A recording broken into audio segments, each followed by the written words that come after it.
On this week's episode, was there a slip up for Xbox? Is Kimmy Schmidt unbreakable? And interested in seeing the Snowpiercer TV show, or are we at least going to give it a try? All this and more as we once again delve into the pop culture cosmos. Welcome to the pop culture cosmos. And we're back with another episode of the Pop Culture Cosmos. This is Gerald Glassford from Pop Culture Cosmos and Game Source, and also Inside Sports Fantasy Football, and of course the Lakers Fast Break. We want to thank you so much for listening to all of our great programs. But it wouldn't be a Pop Culture Cosmos without my good friend. He's our own unbreakable Kimmy of Pop Culture Cosmos. You got to check out what he's doing today at popculturecosmos.com, his truly awesome podcast, Topicocalypse, and of course his great book, which you can get today on Amazon and also as well, Barnes & Noble, called Congratulations, You Suck. It is my good friend. It is Josh Peterson. What's up, man? What's up? What's up? Happy Mother's Day to all the mothers out there that gave birth to people who came up with pop culture stuff. Thank you very much. I've been called a mother a lot myself, so I don't know if I feel like I should be celebrating it, but I will say as well that everyone out there that is a mom, happy Mother's Day, and hopefully that you had a great one this weekend.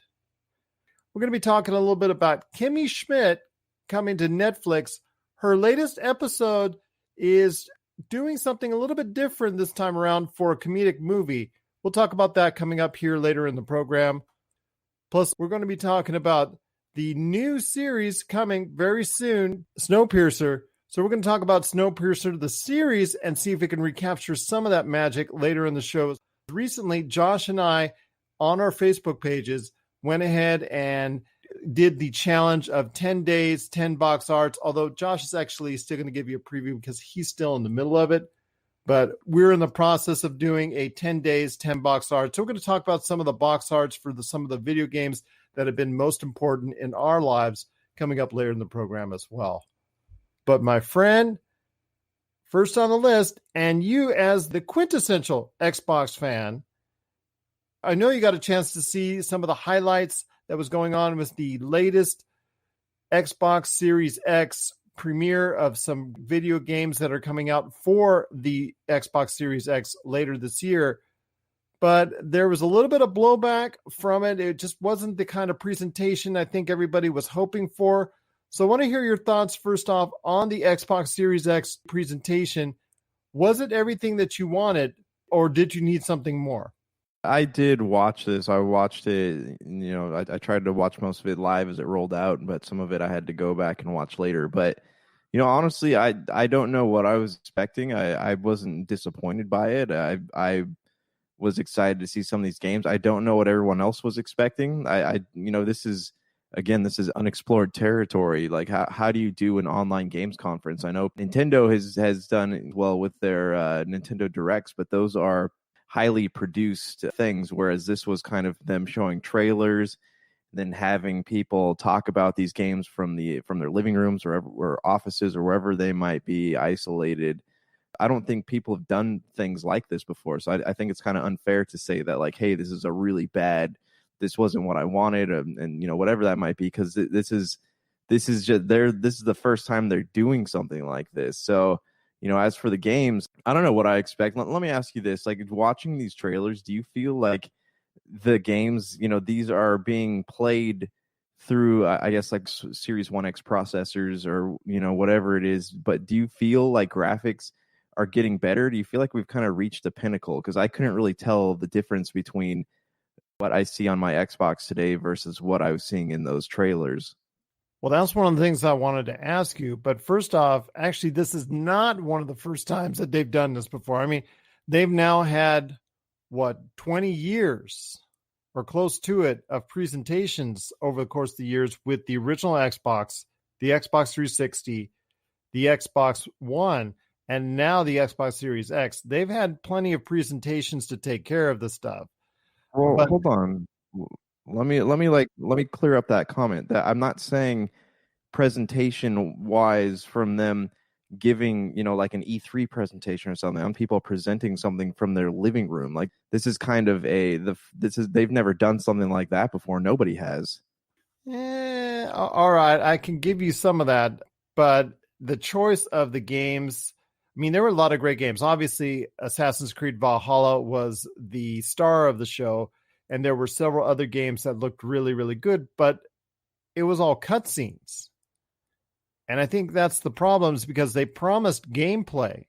First and foremost, that they would go ahead in this presentation and show off gameplay for this next generation, because ultimately that's going to be the thing. Will this gameplay be leagues or even a substantial cut above what we're seeing now with the Xbox One and the PlayStation 4? I don't think so. From what I'm seeing as of yet, I did not see a substantial leap. In fact, I just saw something that was just right around what I'm seeing already with the high-end games that are now available, like Red Dead Redemption 2, Uncharted 4, some of the better looking games on each system. I didn't see it as a substantial leap over those games, and the lighting, the improved ray tracing, and all that stuff that they've promoted didn't seem to work out even with these cutscenes. But again, it comes down to the gameplay, and that's what disappoints me most, is that there were absolutely zero gameplay in these presentations, and that ultimately will be the decider on whether or not I'm going to buy and spend the money that I have saving up for one of these systems. I didn't see it so far, which is disappointing because the Xbox Series X is rumored to be at least a little bit more powerful than what the PlayStation 5 will be. And not only am I not seeing a substantial leap over what I'm seeing now with the Xbox One that I have or the PlayStation 4 that I have, I did not get to see any gameplay. So I'm not sold at all on whether or not I should get an Xbox Series X right away or not. Well, a couple of the videos did have gameplay. I forget what the shooter was in there, but I mean, it didn't really blow me away or anything. Other than that, like this is they said that they're going to keep showing trailers and stuff over the course of the next 5 to 10 weeks or whatever their little campaign is going to be lasting. But I honestly, like, I don't know. I didn't even know that this was going to be a thing until a day before, so I didn't really have time to make my expectations really high for it or anything. I'm kind of hoping the Yakuza thing looks all right. The what's the medium thing? A couple of the games look really weird. The medium one looks kind of cool. It has like a Sherlock Holmes vibe to it. Is it going to decide whether or not I buy the console? Probably not. I'm set on buying it because I love Halo. I want to play Forza. Like I'm an Xbox person, so I'm going to buy it regardless. But I don't feel like, from what I'm seeing, I don't feel like graphics have made like a giant leap. But then again, it might be the monitor I'm watching it on, or it might be like the TV I was watching it on. I guess there's a lot of factors in, but I mean, I almost feel like we've reached a pinnacle in graphics. So I don't know like how much better things can get. At this point, I'm just playing so I can continue on with some of my favorite franchises. But these franchises will also be available for the Xbox One that you currently have. So you might not have to need to spend close to $500. In fact, probably $500 in order to get that. Just to me, it doesn't seem like an investment I'm willing to make at this point in time based off of what I saw. I mean, there were some great looking games. Bright Memory Infinite seemed like a fantastic game. And then I heard it's actually being developed by only one person, which is truly outstanding. I don't know if that was gameplay I saw, because that was the closest thing to it. I don't know if that was actual gameplay or if that was a cutscene. So everything else that I saw, whether it was Call of the Sea, Chorus, Dirt 5, Madden NFL 21, Scarlet Nexus, Scorn, Second Extinction, The Ascent, The Medium, Vampire the Masquerade, Bloodlines 2, Yakuza Like a Dragon. I mean, and then also, like we said earlier, Assassin's Creed Valhalla. I just needed to see actual gameplay. Cutscenes, they're great and all, but they don't impress me anymore. I need to see more, and I need to see gameplay because that's ultimately what's going to make my decision on dishing out $500 for a new system. I guess that's true. I just like this is. I think we're asking a lot from a first conference. Like they're doing a series of these, and they're going to keep doing reveals over the course of the next 5 to 10 weeks. So I feel like we are asking a lot to see something that's going to blow it away in the first act. Like we haven't seen any Halo, we haven't seen any Forza, we haven't seen anything from Square, we haven't seen anything from we saw Assassin's Creed from Ubisoft, but we haven't seen anything from like Ninja Theory. There's a lot that's going to be revealed, and I think that pinning such high expectations on a first conference, like these are third party developers that were showing things off. Like I don't think that this conference is going to be the deciding factor for people on whether or not they're going to buy the Xbox.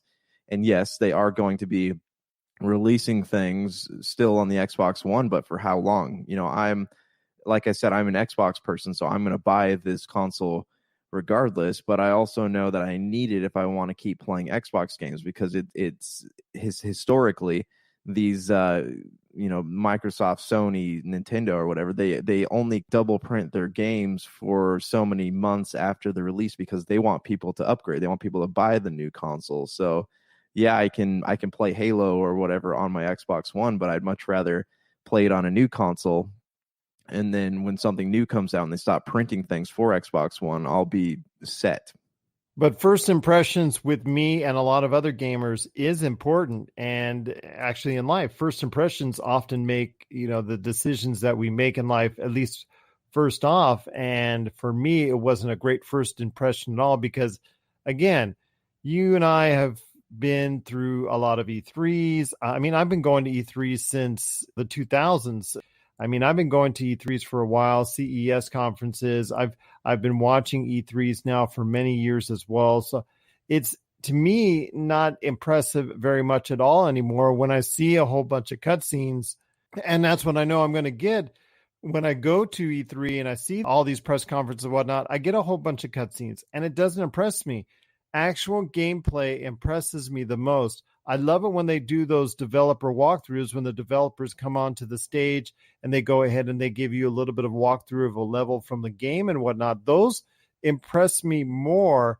Those moments in time impress me much more than what I see out of cutscenes, because again, these cutscenes now to gamers are pretty much old hat. We're pretty much tired of seeing over and over and over again, yeah, you've got a cutscene. Yeah, you've got a cutscene, or even footage that you will never actually find in the actual game. I mean, a lot of these cutscenes are just sometimes thinly veiled commercials, and unfortunately, you won't be able to go ahead and actually see what it's like to play the game right off the bat. And that to me is kind of disappointing because of the fact that, again, you're trying to sell your nearly, or probably will be, $500 Xbox Series X. And to make that kind of investment these days in the middle of a pandemic, when unemployment is so high and the money that's available is not as much as it was this time last year, that to me is kind of disappointing.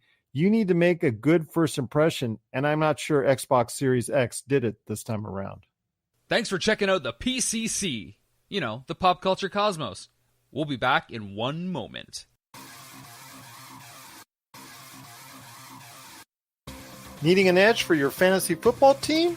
Listen to the guys at Inside Sports Fantasy Football for insight that will help you reach your league championship. That's Inside Sports Fantasy Football. Check it out today on your favorite podcast outlet. So let's look at this. Sony has done the same exact thing historically, and we're comparing this to E3. This is not E3, and Sony comes out the gate also just showing cinematics all the time. So, I mean, I think that I know for a fact we're going to get gameplay reveals over the course of the next 10 weeks. I don't know what Sony's plan is for the PS5, but like, let's hold. I'm going to hold off my judgment until, at least 3 or 4 more of these little video things. So, I mean, that's where I'm standing. I'm not going to bash it right away. So I'm gonna hold out. We'll talk about this again in a few weeks, but for right now, I'm going to silently disagree. Well, I'm not going to silently disagree. I thought it was a very great misstep, especially if you want to go ahead and press gamers and give them a reason to go ahead and jump up to the next generation of consoles. I'm going to be honest with you, Josh. I was leaning before that presentation on getting an Xbox Series X because I was not impressed with what PlayStation 5 was doing so far. PlayStation 5 was impressive to me on the previous generation because right off the bat, they were making all the right moves that Xbox One was not. They were going ahead and have the presentation that you could share your games and whatnot. That really just blew everything out of the water for PlayStation 4 and really got them started. And you're right. These presentations, for the most part, don't always show enough gameplay. I mean, at these E3 presentations that you said we don't want to say it's comparative to, but unfortunately you do have to compare it to. They also show a lot of cutscenes there as well. Gameplay. That's what we want to see. We want to see why I should make a $500 investment into this new system. You're right. Eventually they'll stop making games that'll cross over between both platforms, but that's not going to be for the foreseeable future. Until it's not going to be just months. I think it's going to be at least a year, 2 years, maybe even longer when the price of the system comes down. And for many, that will probably be the time when they go ahead and get it, is not this holiday, but probably the next holiday or the next holiday after. That's when you see the real growth of the units that are out there, especially if it comes down in price. But again, for me, making initial buy, which I was really set on doing. In fact, I was trying to go ahead and save some money to corner for an Xbox Series X. I'm now very hesitant in doing because I did not see any gameplay. But you're right. There will be more presentations this summer and later this year for Xbox Series X. So that gives them an opportunity to win over gamers like me one more time that are now back on the fence because of what happened in this last presentation last week. Well, let me ask you a question here. Were you pinning whether or not you're going to buy this on third-party reveals? Like a 30-minute game conference with third-party reveals, that's what you're pinning whether or not you're going to buy the Xbox on? I'm not saying pinning on it, but it would greatly influence that decision. It would make me excited for it because right now I'm not excited for the next generation as, say, I was a few years ago, back in 2014, I believe, when the PlayStation 4 and Xbox One came around. I mean, PlayStation 4 had that E3 conference that just blew me away. And then Xbox One later on, once I saw the gameplay from Xbox One and PlayStation 4, I bought a PlayStation 4 right off the bat.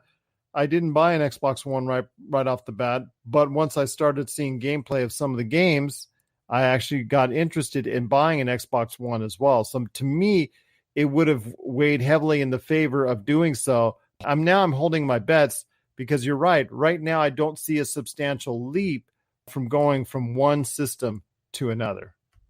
Okay. I mean, I agree. I'm not excited about the next gen either. I would rather not go spend, $400 or $500 on a new console.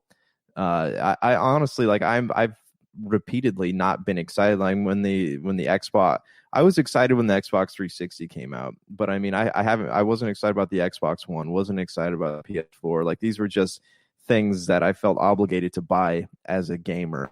So, right now, I do have plans to buy the Xbox. I don't necessarily want to go out and drop that money, but I mean, I'm really hoping that, yes, in the coming weeks, I will see something that will really make me feel good about going out and spending $400 or $500. But I mean, I'm not expecting to be like blown away by something that a third party developer created. Once they show me like a Halo or a Gears of War or Forza, I want to see a new franchise. I want to see something like a new IP, a new like AAA game, a new IP, something that's just gonna like blow my mind and get me so excited about like the potential for storytelling that video games have that has not been fulfilled in a very, very long time. So I'm really hoping for something like that.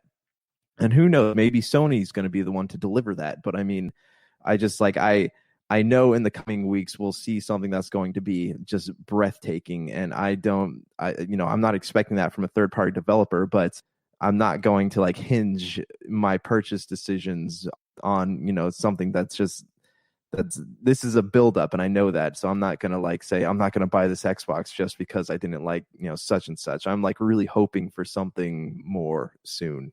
So I'm kind of trying to reserve judgment. Well, I'm not saying that I'm not going to buy an Xbox Series X. I'm just saying, as of right now, after the presentation, I'm not going to buy one right away. I'm not going to go out on midnight whenever it comes later this year and go ahead and buy one because of the lack of gameplay that I didn't see at this presentation. Now, mind you, we will be seeing gameplay of a lot of these games as it gets closer and closer and closer. Maybe that will change my mind, but as of right now, I'm not going to go ahead and thinking myself, hey, I got to go ahead and buy this day one. Before that, I was on the fringe, on the edge, but right now it's taking me off that edge and in the wrong direction, which is not supposed to happen if you're an excited gamer, especially for a new platform, a new console generation that's supposed to be there, which I think both you and I are believing at this point in time is not a huge leap. Yeah, but I mean, again, that's it's not. It's these are third party developers. Not to say that they don't have a certain standard that they should stick to, but I mean, there's not power to make games as good as a first party developer. These are kind of like the indie game. I'm not indie games, but these are smaller games. So I mean, I wasn't expecting to be like blown away, but at the same time, yeah, it does kind of worry me that we're paying so much money for another Xbox One or another PS4, just slightly more powerful. Assassin's Creed is not an indie game, my friend. Assassin's Creed Valhalla was supposed to show gameplay at this presentation and didn't. And that's a big, huge game. And third-party games often are better rated, more highly thought of than the first-party counterparts. I mean, there's a Last of Us, there's an Uncharted for PlayStation that does really well, that's held in high esteem. And then for Xbox, Gears of War and Forza and Halo, they're all held in high esteem. But it's the third-party software that often pushes the limits of these systems, but also pushes the sales for these systems as well. Yeah, I get that, but I mean, you go to we keep talking about E3. You go to E3, what do you see? You see the AAA titles, you see the Uncharteds, you see the Gears, you see the Halos, you see the Final Fantasies. Like no one ever watched a trailer for Ori and the Blind Forest and said, you know what, that's going to be the one that's going to get me to buy the Xbox One. Or no one ever watched a trailer for Dreams and was like, you know what, I'm going to buy a PS4 because Dreams looks awesome. These are games that people who had these consoles already are like, I'll check them out. And that was what they fell in love with the game and so on and so forth. But it's not, I don't think that those games have ever been the deciding factor. Like I loved Hellblade Senua's Sacrifice. Like I've talked about that a lot. I've the PS4, like my PS4 collected dust until I played Hellblade, and that's what made me want to play more PS4 games. But it wasn't, I didn't see the trailer for Hellblade and went out and was like, okay, I'm gonna buy a PS4 just so I can play Hellblade. I don't think that those third-party games are really big deciders for people who are going to be buying consoles. One of the other things that they were talking about, which could be a distinct advantage over the PlayStation 5 that comes out, because Sony hasn't mentioned it yet, whether or not they're going to follow that type of system, is the smart delivery. So I'm going to give Xbox credit on this before we finish our conversation for today. And by the way, when you said Dreams, it was kind of funny because I'm thinking to myself, okay, this is a game that was promised, I think, at the beginning of the console generation and only came out at the very end. And I think that should have been saved for PlayStation 5. But the smart delivery system, that was what was promised, something that was going to be one of the features that Xbox Series X would have. And if that holds true, I want to go ahead and tell everybody out there, this might be the deciding factor between the Xbox Series X and the PlayStation 5, in that there's going to be a ton of games that you can buy now on your current generation and will be able to be carried over into the new generation with a new gen version of it given to you at no additional charge, or maybe in some cases a very small additional charge. But the smart delivery system seems to be something a lot of people are interested in. They showed it off very well, and for that I appreciate. And it looks like it's something that it's going to be a kind of a seller for a lot of these systems, at least for the Xbox Series X.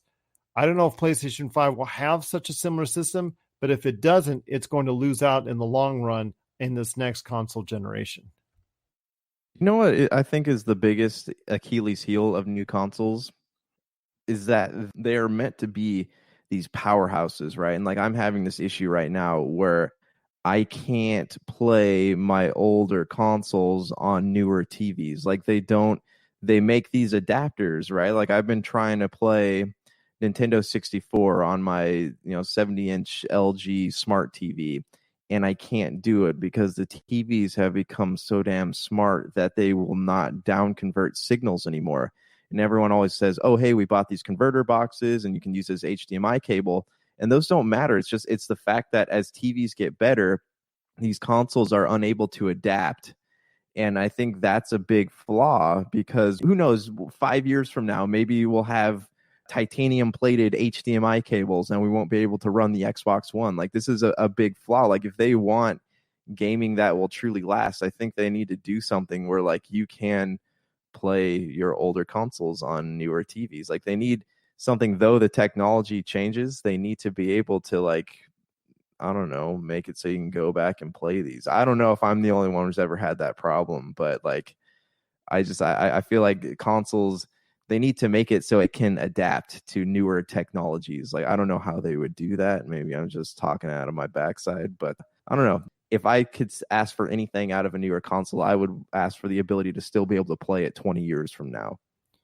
And that's what the Xbox Series X does have in its back pocket, is that they've said from the get-go, and I'm hoping this will still be the case, that you can play all of your Xbox games, even way back to the original Xbox, on the Xbox Series X. Now, I don't know if they're going to hold with that backwards compatibility because you saw what a nightmare it was on previous console generations, trying to write the code and trying to go ahead and manipulate it so it can play on a newer generation. And I remember Xbox was releasing like 2 or 3 a week, and finally it released so many of the original Xbox and Xbox 360 games, and it was able to go ahead and play a lot of those games. But Xbox has said for the Xbox Series X that it will be backwards compatible fully down to the Xbox.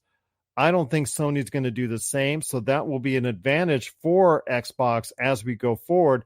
That I'm interested in, and that if they push and if they make it a reality, would get me back on the fence, and not only on the fence, but actually would get me back over the fence and into buying an Xbox Series X if I know it's actually very clean as far as, let's say, running an original Xbox game, like I'm going to be talking about here later in the show, popping it into an Xbox Series X. And now, mind you, I don't expect an HD upgrade or anything like that. I just expect to be able to play that original Xbox game from 15, 17 years ago into an Xbox Series X if what they say holds true.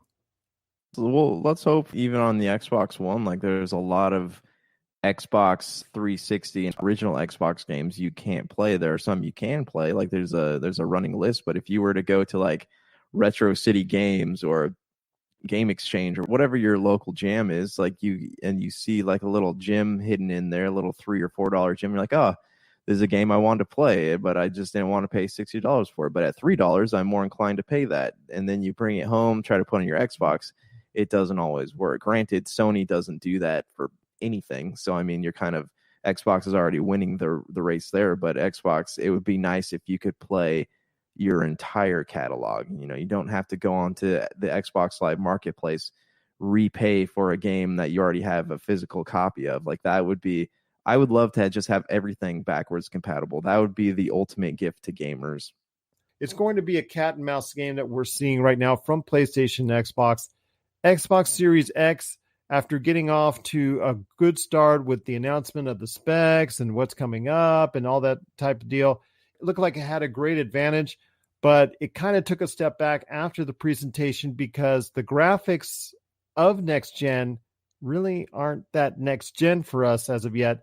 Plus also not seeing a whole bunch of gameplay and questions still abound about the system itself leave many of us, like myself, in question on whether or not we're going to get it sooner rather than later.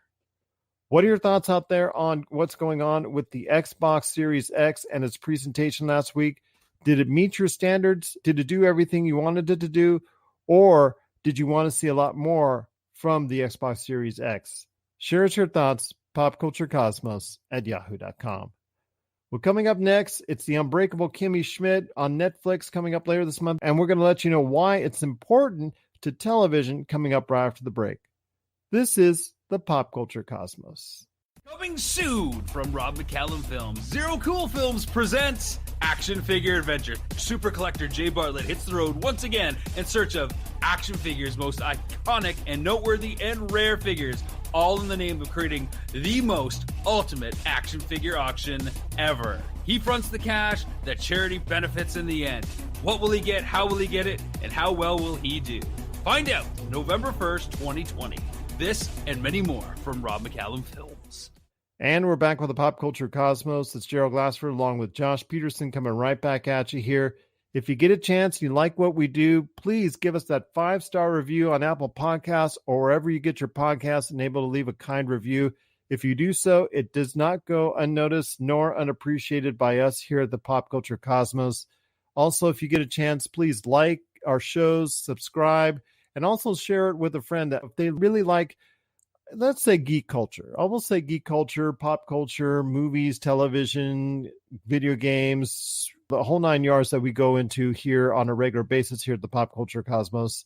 If you have people in your life that really like that kind of stuff, let them know about our show. We'd be truly grateful if you did.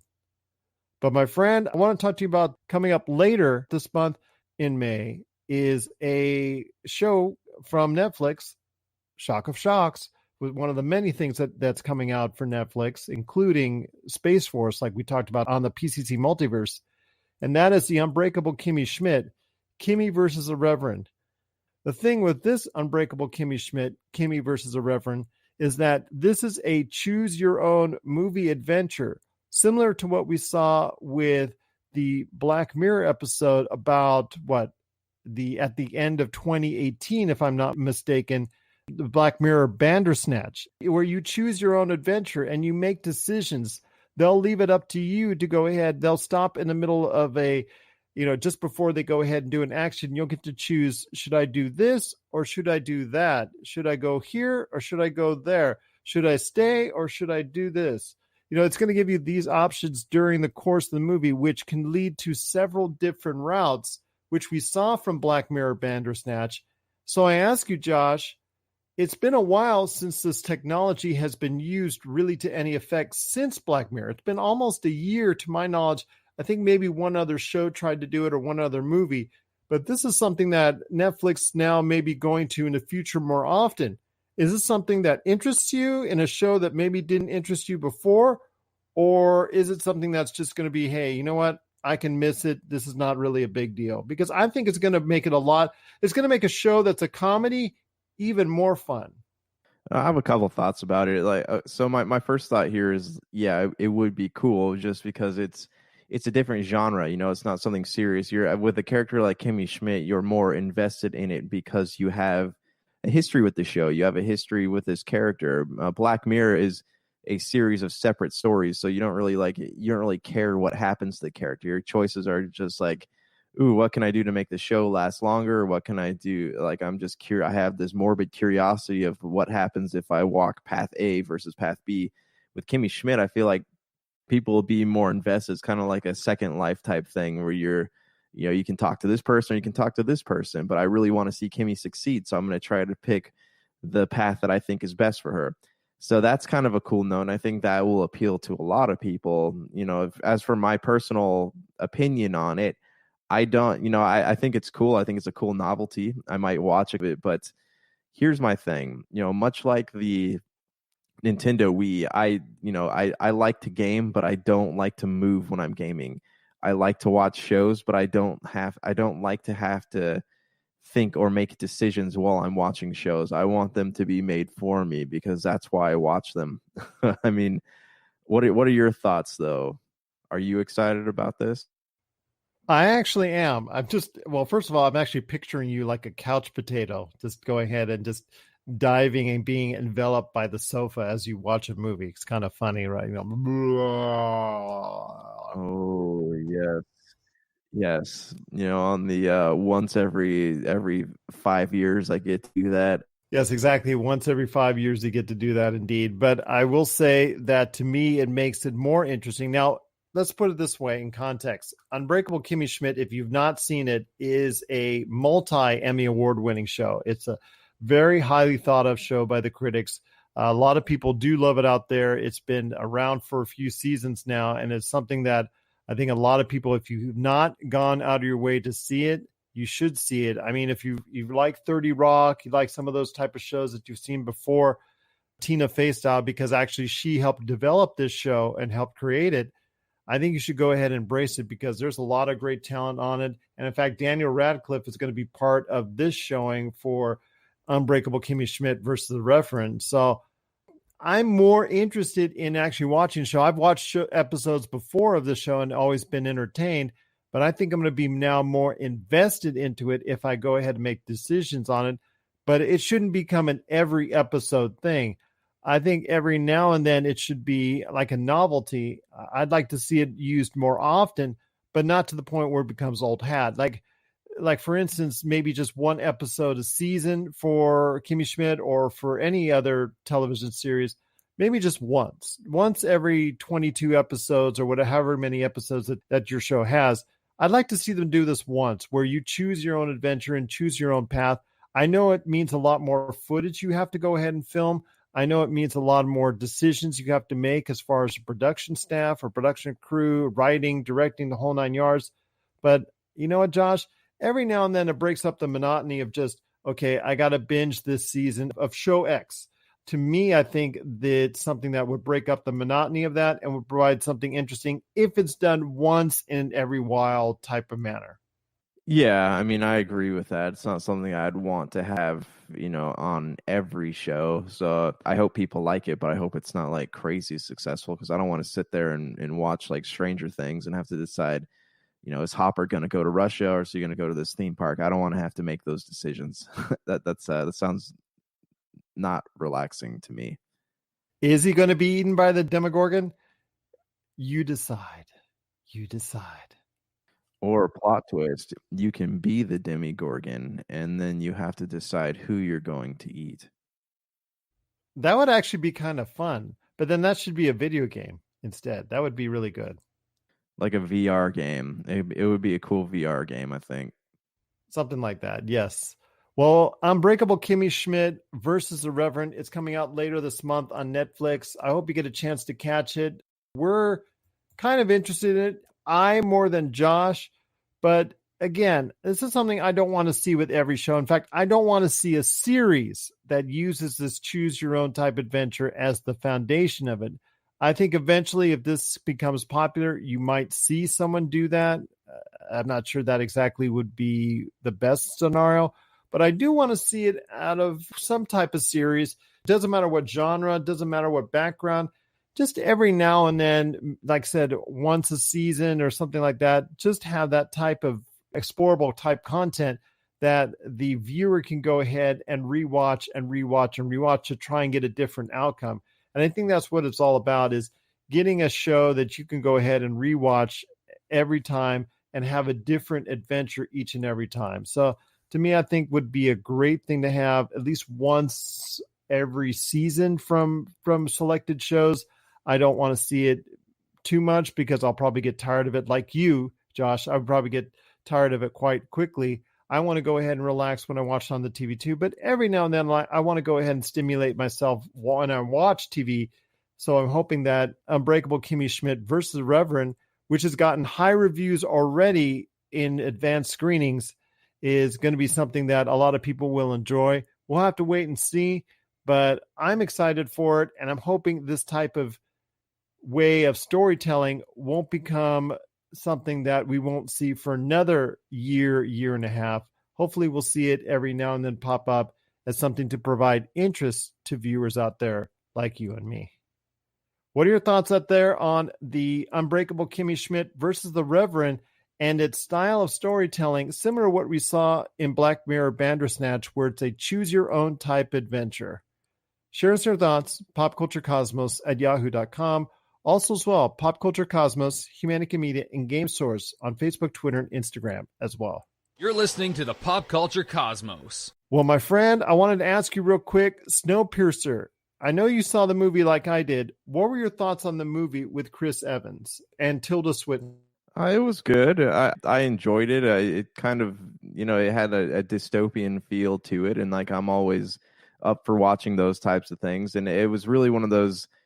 What really not drew me into it, but like made me want to keep watching is the fact that like this is interesting. How do so many people live on a train? What does that look like? The upper class. What do they look like? I love the idea of things being broken up into the class system, but most of all, I love this whole seeming class war that's happening on a train. Like that's a very interesting concept. I enjoyed the movie. It didn't provide me with like the closure I wanted, but I mean, I guess that's typical of a dystopian film. But I enjoyed it. It's just something I don't know if I'd go back and watch a TV show of it. I don't have that much time. I didn't like it that much to dive into that world for extended periods of time, but it was a good flick. What were your thoughts on it? I really liked it. I thought until I saw Knives Out that it was the best non-Marvel Chris Evans performance that he's ever had. Knives Out was a great movie. I just watched that a couple of weeks ago. It's a really, really good movie. It's not something I'd watch over and over again, but it was a really well done film.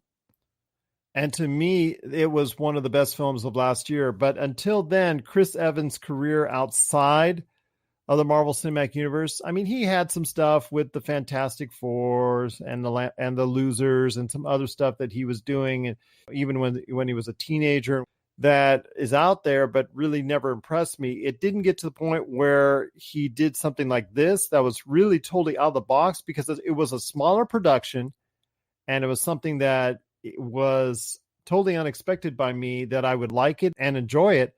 And I didn't think that he would have the acting chops to pull something like that off. And you know what? He did. It was a very good movie. I enjoyed it thoroughly.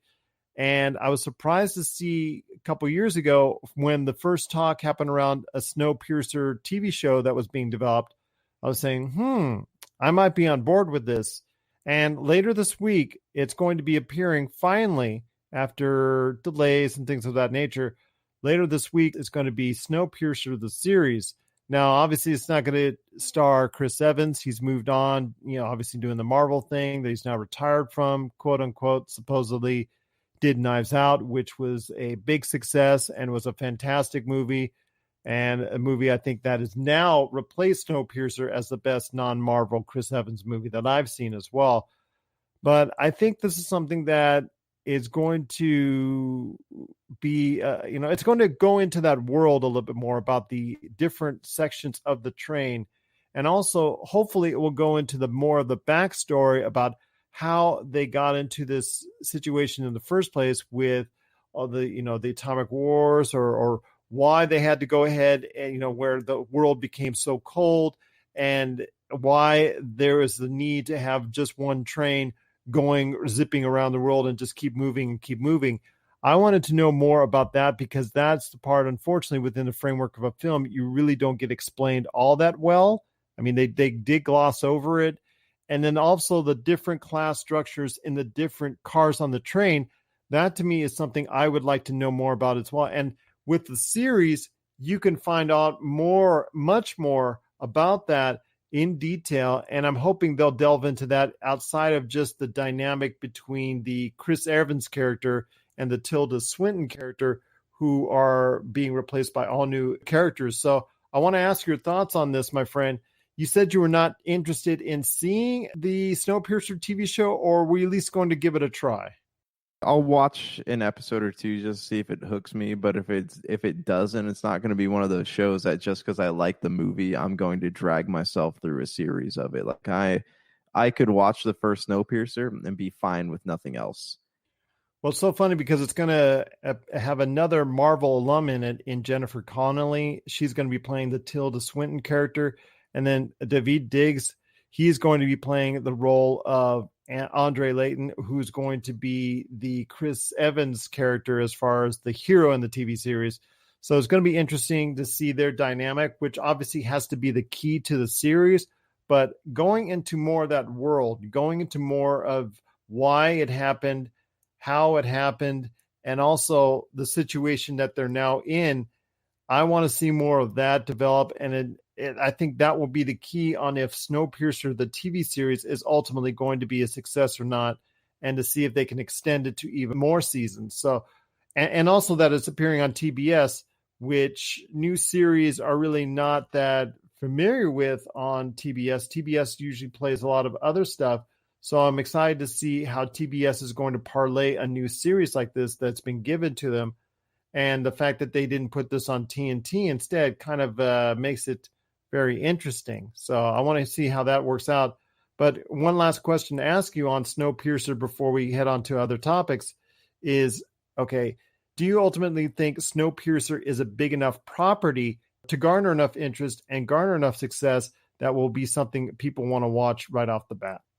I don't know. It depends on how it's advertised, I guess, just because Snowpiercer, I don't know if it's still on Netflix. It's one of those movies, like say if it were at Blockbuster, you would see it on a new release shelf, but it wouldn't have a whole wall. It would have maybe 3 or 4 copies, and then you would kind of walk by it a few times, and then maybe on that 4th or 5th time, the Blockbuster, you'd be like, okay, well, this caught my eye plenty of times. Maybe I'll check it out. That's what Snowpiercer was to me. I don't know what it was to other people. And it also depends on like what the quality is. Is it going to look like a show? Will it look like the movie? There's a lot of factors involved. And again, Snowpiercer, it's something that it took me a long time to want to watch it. So it's not something I'm like super stoked about. So that is Snowpiercer, the TV series. It is coming to TNT later this week on the 17th. So if you're interested from the movie standpoint, if you gained any appreciation for the film, because I thought it was a really good movie. I mean, it was something that I think a lot of people really got into. Later on, it picked up a lot of steam as a cult classic because it was a smaller film at the box office, but it really gained a lot of notoriety and interest when it went to DVD, Blu-ray, home video, and the like. So much so that it garnered this TV series that's going to be made and patterned after it. So if you get a chance, at least give it a shot. It's coming out later this week on the 17th, and that is Snowpiercer coming to TNT.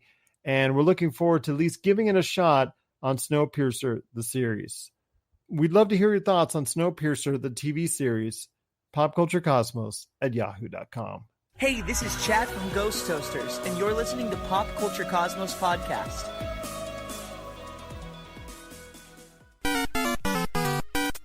If you're tired of sifting through flea markets for rare and unique games, we can help. Retro City Games in Henderson, Nevada, only 5 minutes from the Las Vegas Strip, has all your favorite gaming staples, classics, and a wide selection of rare games with new stuff always appearing on our shelves. Come in and chat with Nicole or Doug about your love of games and watch as they help you complete your collection or find your childhood favorite. And don't forget, Retro City Games loves trade-ins. So if you have any Nintendo, Super Nintendo, Sega, Xbox, PlayStation, or even PC games, come in and visit Retro City Games today. Welcome to the new metropolis of gaming, Retro City Games. Well, my friend, before we head on out, we got to talk about something that you and I were challenged to do. Actually, I challenged you, but I was challenged by Rob McCallum, and that was box art. 10 days of box art of video games that have shaped our lives in some form or fashion and shaped the way we are as gamers. So I want to hear your thoughts first on the 10 box arts. Now, these are not your 10 favorite games per se, because my list is not exactly, it's almost my 10 favorite games. And in fact, many of these games are my favorite games of all time, but it's not 100% the 10 favorite games that you have in your library. These are just the box arts that you showed on your social media of the 10 games that most influenced your life as a gamer. Okay, so I will start with my number 10, which is posted on my Facebook page here. Armed and Dangerous. This was the first time that I played a game that was made by LucasArts that was not Star Wars, and it's also the first time I realized games could be funny. You know, games didn't have to be serious. They didn't have to be just kids games. Like, they could be funny for adults too, and they could have action and comedy. Like, my idea of a video game was stuck in a box until I played Armed and Dangerous. Number 9, I got Legend of Legaia. You know, that was one that was kind of a good, like, after I played Final Fantasy VII, it left a hole in my heart, right? Like, I needed a new fantasy game. I need a new role-playing game to play. And, you know, I tried a couple, wasn't really happy with what I played, but Legend of Legaia really kind of filled that gap for me. I remember I bought the game, And then I traded in because I was dumb, and then I ended up having to pay $40 to get it a couple weeks ago. So Legend of Legaia is my number 9. Sonic 2 is at number 8. Sonic 2 is actually the first game that's not on a handheld that I ever played. I remember going over to my neighbor's house playing Sonic 2, doing the multiplayer, the 2-player mode where you race on the little half pipe looking things, or you go through the Emerald Hill Zone or the Casino Zone, which was crazy hard. That's number 8. Number 7, I got Halo. Who doesn't love Halo? Halo was the first non-role-playing game that really immersed me into the story and made me interested in an entire universe so much that I went out and I read all the novels and I bought all the magazines. Like, I was really enveloped in that world. Streets of Rage, I remember playing, being a kid, having friends over, playing the 2-player mode on this. Like, it was just this arcade style brawler. Lots of fun. I do plan on getting Streets of Rage 4, but Streets of Rage, classic franchise, classic Sega game. I love that it still like holds up today, and people are still wanting to play them. You go to like the adult arcades, like where they have bars and stuff, and there's always Streets of Rage arcade machines there, and I love that. Bomberman 64. This is a game like this got me interested in Bomberman. I don't know, it's just a fun game, a light tone game, easy to play. It just all kind of a good time.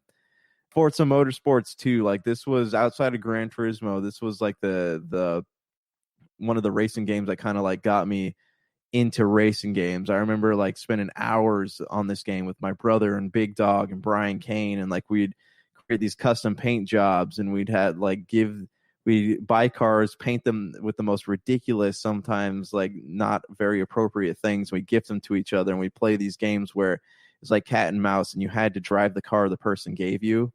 And so cat and mouse is where you have someone in a really slow car and then someone in a really fast car. And the point, you have to get your really slow car to cross the finish line before the other person's, and you kind of like crash people.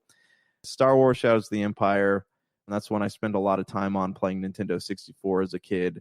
Elder Scrolls 5 Skyrim is my number 2 pick.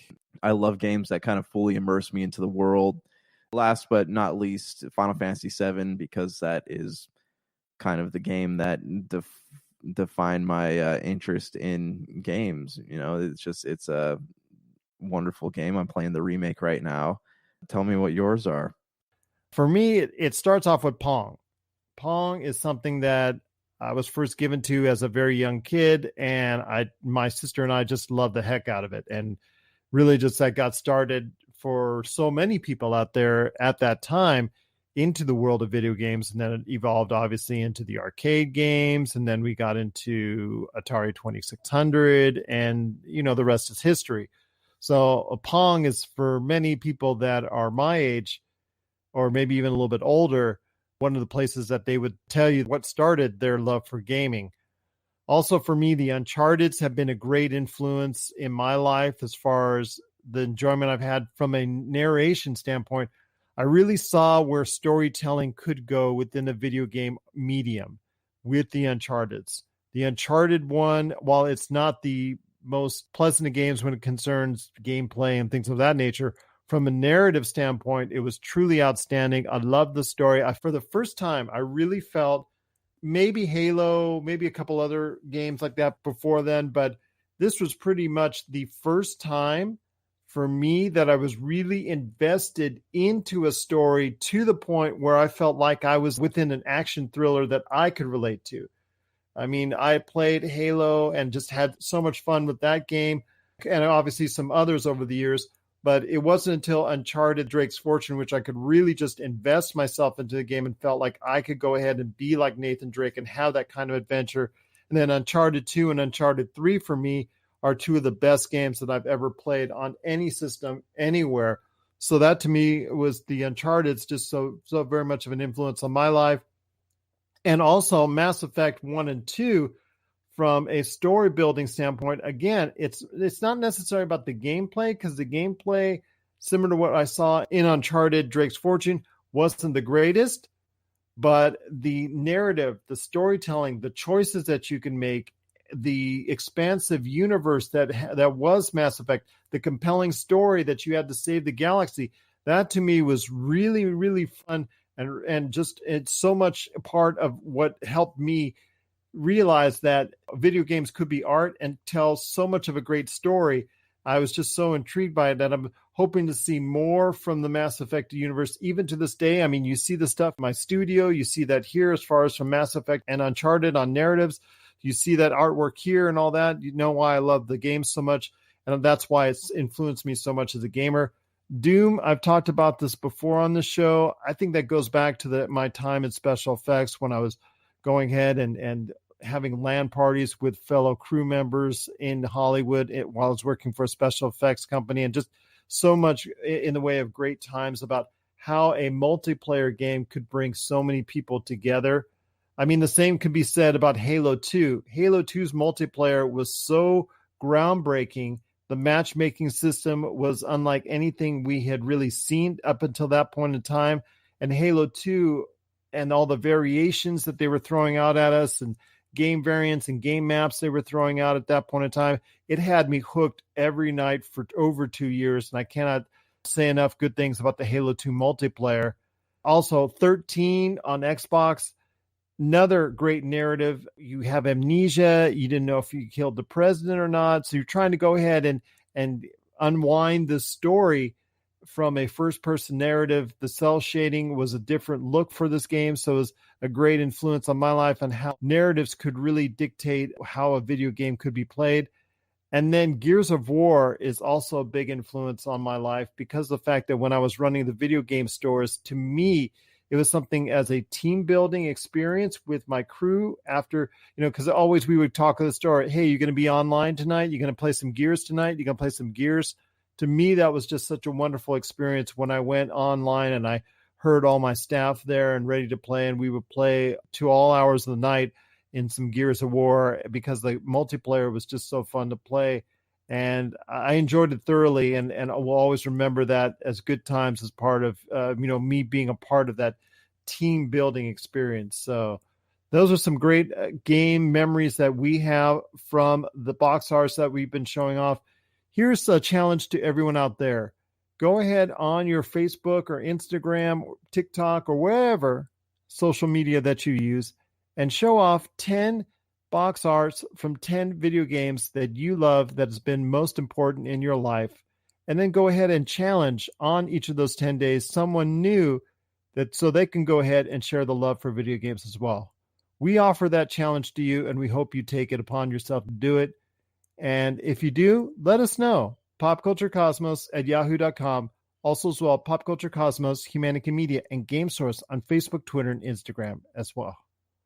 Well, my friend, it's been a great episode. Coming up next on the Friday episode of the PCC Multiverse, I'm hoping to have on Marcus de la Garza, who's going to be talking about NASCAR coming back online again for next weekend. They're coming back for real racing, so we're going to talk about that. And also as well, how the series on iRacing went over to the general public. We're going to talk about that. Also got some more great stuff coming up, including our countdown list starts for the top 100 movies that you chose out there. So this is going to be the top 100 movies. We're going to start off with numbers 90 through 100 on our top 100 movie list.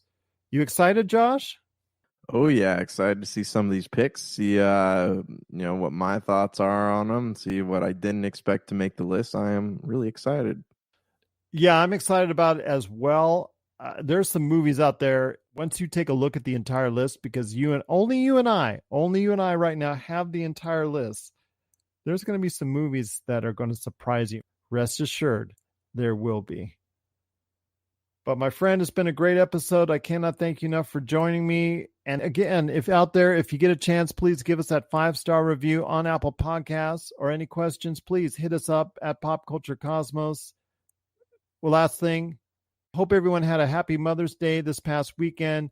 Also as well, please stay safe, stay healthy, and keep listening to us right here at the Pop Culture Cosmos. So for Josh Peterson, this is Gerald Glassford. It's another beautiful day in paradise right here in the Pop Culture Cosmos. We thank you for listening. And here's hoping you have yourself a great